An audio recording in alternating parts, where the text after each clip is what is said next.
Hola, sean bienvenidos a su clase de delitos en particular. Vamos a comenzar con este módulo que pertenece a la materia de derecho penal.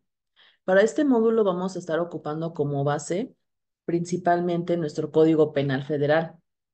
Siempre vamos a utilizar obviamente ordenamientos vigentes, para lo cual pues ustedes si quieren corroborar toda la información que vamos a estar viendo con los temas de la clase, van a tener que hacerlo o es como tal optativo hacerlo conforme al Código Penal Federal.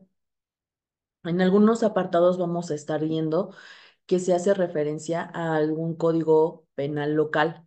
En este caso, porque nuestro temario lo señala así, vamos a estar haciendo referencia a nuestro Código Penal del Estado de México, ¿vale? Entonces vamos a ver precisamente cuáles son aquellas diferencias que se enmarcan tanto en el aspecto de las sanciones y la naturaleza de los delitos en cuestión de un orden de ámbito espacial federal a un ámbito espacial local. Entonces vamos a comenzar con nuestra clase.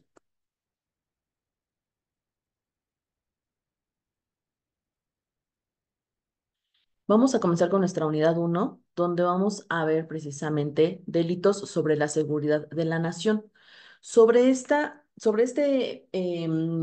Esta unidad vamos a encontrar que solamente va a estar sancionado en materia federal, es decir, solamente lo vamos a encontrar en el Código Penal Federal. No vamos a encontrar estos delitos contemplados en ningún ordenamiento local, ¿vale? Por su naturaleza. Entonces vamos a pasar a nuestro primer delito de la unidad, el cual es la traición a la patria. La traición a la patria va a considerarse como tal como un acto hostil. Este acto hostil también va a entenderse como un acto llevado a cabo en contra de la independencia, la soberanía o integridad de la nación mexicana. Pero sobre todo, a pesar de que estamos hablando de actos como tal que son tendientes al sometimiento en general de la nación, van a ser con la finalidad de someterla específicamente a una persona, a un grupo o un gobierno extranjero con una finalidad. La mayoría de las veces vamos a encontrar como tal que la finalidad es como tal política. En este caso, el propio Código Penal Federal nos marca que estos actos hostiles podrían consistir en acciones bélicas. Estas acciones bélicas también podrían incluso conjugarse a ser como tal tendientes a a una victimización por parte de un Estado extranjero. Este siempre y cuando quiera perjudicar a México.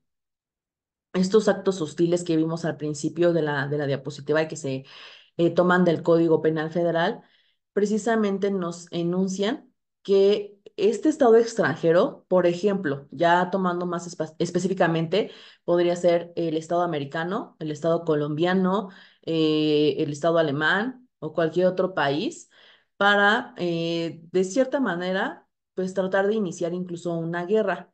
También sabemos que nuestro estado, que nuestro país como tal, no es un país meramente bélico en cuestión de guerra, ¿no? En cuestión de guerra no es mucho de someterse a este tipo de tratos, de ese tipo de intervenciones, porque realmente no es lo que interesa o compete al estado en sí. Realmente sí podríamos ver un tipo de participación, pero no un tanto activa, no un tanto directa. ¿Vale? Entonces, cuando este tipo de actos van o arremeten en contra del Estado mexicano, es cuando entendemos que se está propiciando un delito como lo sería traición a la patria. También incluso sería em, parte de este delito el formar parte de algún grupo armado que ya sea que esté dirigido o asesorado por extranjeros, ya sea que incluso esa organización y esa forma de integración de grupos dirigidos y armados se dé dentro de nuestro país o incluso desde el exterior. O sea, este ataque se puede orquestar, se puede dirigir desde el exterior del país. ¿Y como lo estamos entendiendo? Esto podría ser para atentar contra la independencia, en contra de la soberanía, que obviamente se entiende en cuanto a la forma de organización y la forma de depositar y de elegir como tal el poder del Estado, la libertad o la integridad territorial o invadir como tal el propio territorio nacional. Aunque no podríamos decir que hay una declaración íntegra de guerra, pero obviamente se entiende esta naturaleza de la traición. Además, podemos también incluso ver que estos actos siempre van a originar un conflicto independientemente de si se llevan a cabo por personas mexicanas propiamente o incluso extranjeras.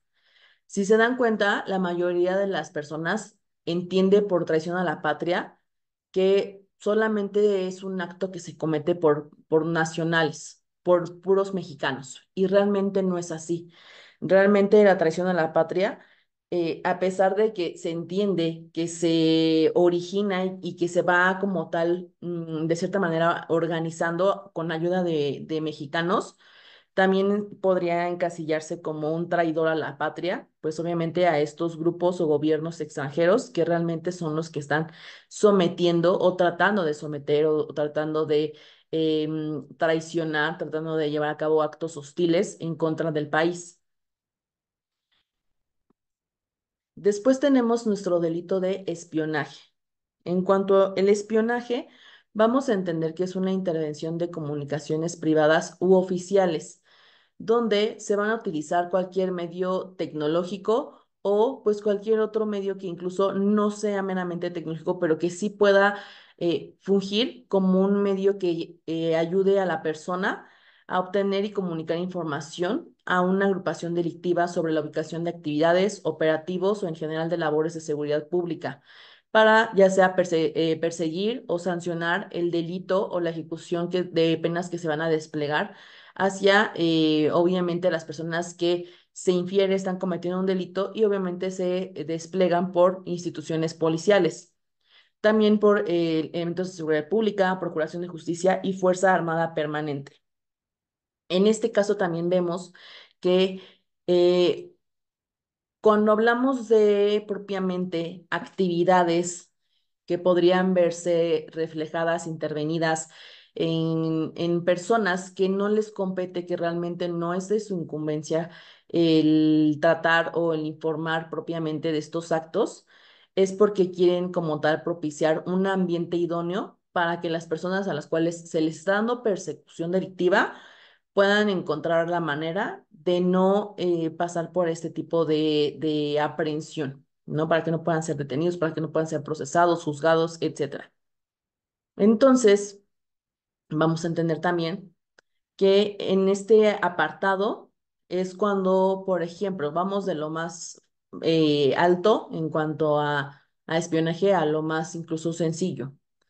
Podría ser desde el hecho de intervenir comunicaciones privadas o oficiales para saber en qué momento se va a llevar a cabo algún acto en el cual podría llevarse, supongamos, a pesar de que, como lo dije anteriormente, no, México no es un país bélico, pero pues que esté tratando de declarar la guerra a algún país, ¿no? Entonces, en este caso, podría ser el hecho de que una persona quiera informar a una agrupación delictiva que, por ejemplo, las Fuerzas Armadas de México quieren como tal someter al país, pues digamos en este caso enemigo, ¿no? O incluso nos vamos a operativos, digamos, más pequeños o labores de seguridad pública, cuando de repente están dando persecución a un criminal de, digamos, una procedencia o una intervención precisamente en una banda delictiva muy invasiva, ¿no? Digamos, un líder de un cártel o un líder de una organización de trata de personas, etcétera. Entonces, de estas personas que son un tanto, de entre todas las personas que delinquen, un tanto de las más peligrosas y a las cuales se les da más acechamiento, pues obviamente también se hacen operativos, se hace seguimiento, se hacen investigaciones, no nada más por policía, sino incluso por instituciones, pues ya más allá, más arriba, ¿no? De la jerarquía que propiamente tendría la policía o incluso el Ministerio Público, una fiscalía incluso especializada en materia por ejemplo, ¿no? Narcóticos, delitos en contra de la salud. Entonces, en este caso, vamos a entender que cualquier persona que, por ejemplo, como se dice coloquialmente, ponga sobre aviso a esta persona que está bajo persecución para que no sea detenida, pues obviamente va a entenderse que está propiciando un acto de espionaje.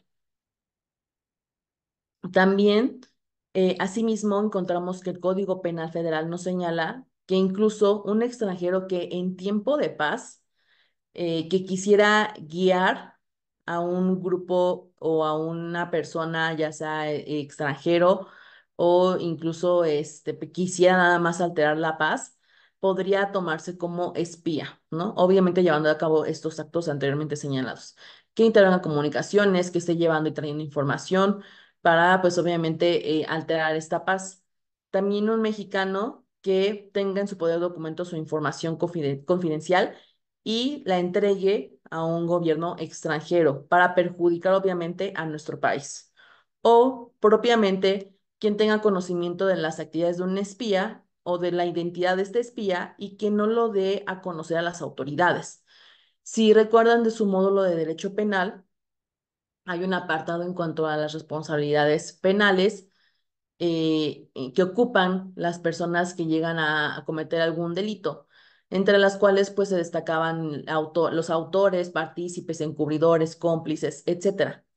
Este último punto podría ser como tal reflejado en la figura de encubridor, aquella persona que propiamente solo tiene conocimiento de un acto y pues no lo denuncia, no cumple con su deber tanto social y jurídico de actuar, ya sea de poder intervenir sin verse perjudicado para evitar que se lleve a cabo el delito o simple y llanamente denunciar, hacer como tal conocimiento de las autoridades respecto a que pues se está llevando a cabo un delito.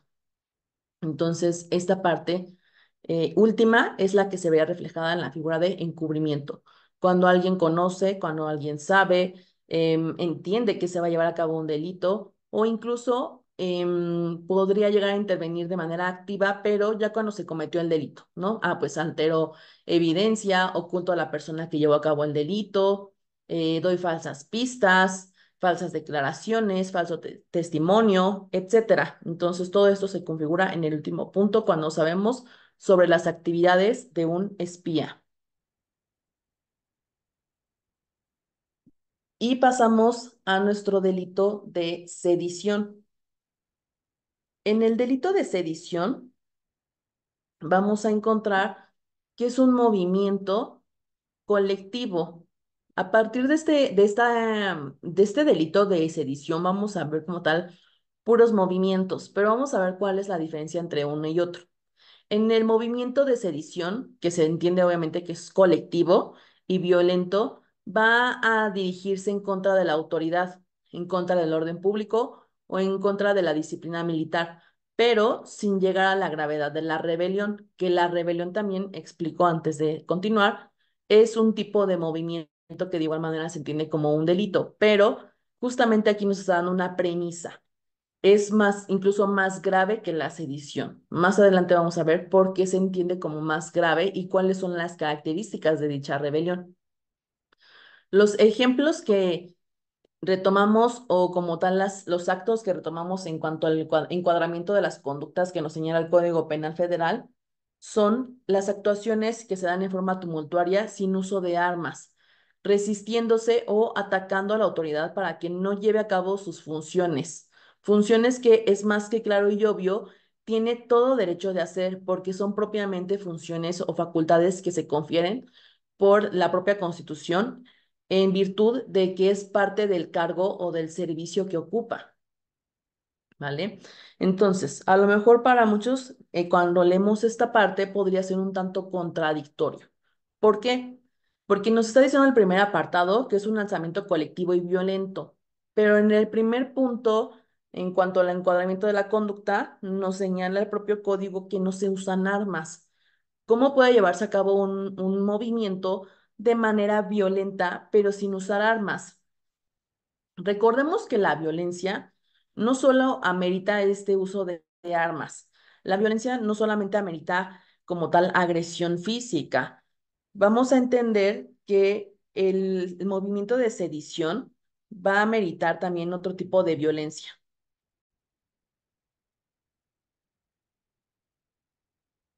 ¿Cuáles son estos tipos de violencia a los cuales estoy haciendo referencia? Puede ser aparte de la común y la que todos, pues, digamos, entendemos o como tal siempre traemos a nuestra mente cuando hablamos de violencia, que es la física. Recordemos que hay violencia verbal, violencia psicológica, moral, patrimonial, etcétera, ¿no? Incluso sexual, de todo tipo de violencia. No nada más se entiende como tal el daño físico que yo puedo causar a una persona. Entonces, en este caso, pues sí, es más que lógico que yo no puedo usar armas, pero puedo causar violencia física incluso con el propio cuerpo. Puedo causar violencia incluso con ciertos actos en detrimento del patrimonio de alguien o incluso del propio patrimonio de la nación. Entonces, en estos casos, a eso se refiere. Yo puedo actuar violentamente sin necesariamente usar armas. También podría propiamente entenderse que realiza el acto aquella persona que dirige, que organiza, que incita, que compela o que patrocina económicamente a otros para cometer el delito de sedición. Entonces, también incluso podríamos entender que una persona podría en palabras, digamos, simples, solamente causar un alboroto, solamente organizar. Decir, ¿sabes qué?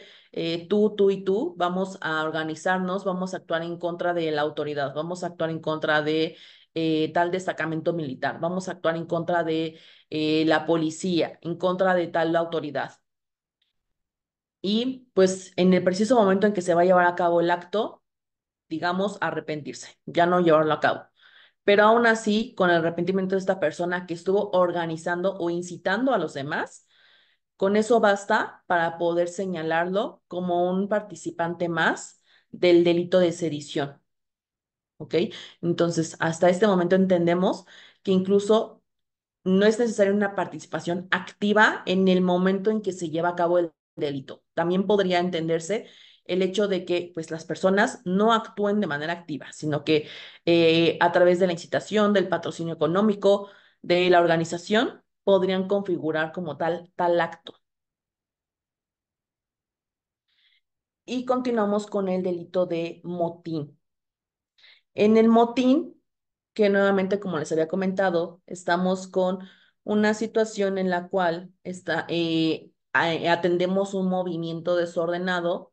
De igual manera, vemos que se trata de una muchedumbre, demasiadas personas. Eso sí, las leyes no nos dicen como tal hasta qué número de personas son, digamos, las bastas para entender que se trata de un motín, de sedición o de rebelión o de cualquier otro tipo de movimiento. Solamente nos dice, es una muchedumbre, son muchas personas, es un grupo, es un colectivo.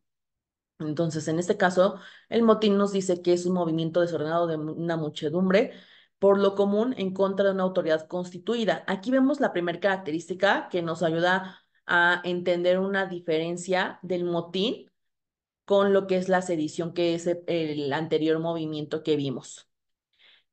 Hay una autoridad constituida, es decir, esta autoridad se entiende que ya está propiamente, digamos, asignada o designada para estar actuando en un determinado, digamos, ámbito. Entonces, como actos encuadrados respecto al Código Penal Federal, encontramos que podría entenderse que las personas que hacen uso de un derecho o pretextan ejercer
extenso, pero también incluso se hace alusión y referencia a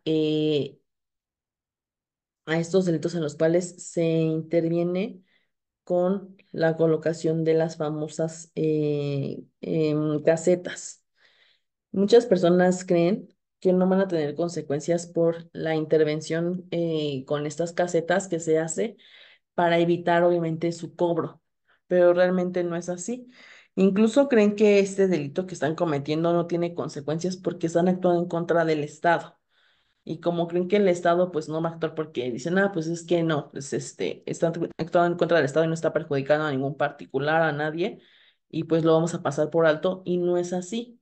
Recordemos que las casetas propiamente sí son propiedad federal, pero el uso, el mantenimiento de los tramos que conectan los caminos que se cobran a través de las casetas pertenece propiamente a empresarios, a inversionistas, a entes particulares que pagan como tal una concesión para poder precisamente establecer el cobro de estas vías.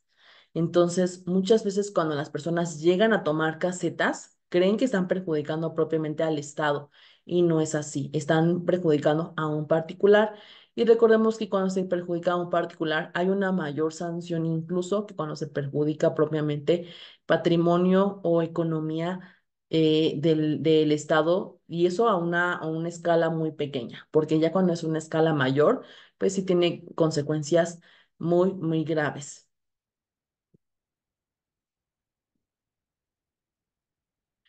Y pasamos al uso ilícito de instalaciones destinadas al tránsito aéreo. En este delito encontramos aquellas actividades como tal que se encaminan solamente en las instalaciones. Aquí no vamos a abordar delitos que, digamos, suceden en el aire. No, realmente, tal cual como lo dice el título, solamente son los que se cometen dentro de instalaciones o incluso el hecho de construir ilícitamente sin tener como tal ningún permiso de construcción o sin pedir permiso a la autoridad, una instalación de estas, ya sea un aeródromo, un aeropuerto, un helipuerto, pistas de aterrizaje o cualquier tipo de instalación similar. También, pues obviamente aquí se somete a la persona que ya sea se ostente como propietario o como supervisor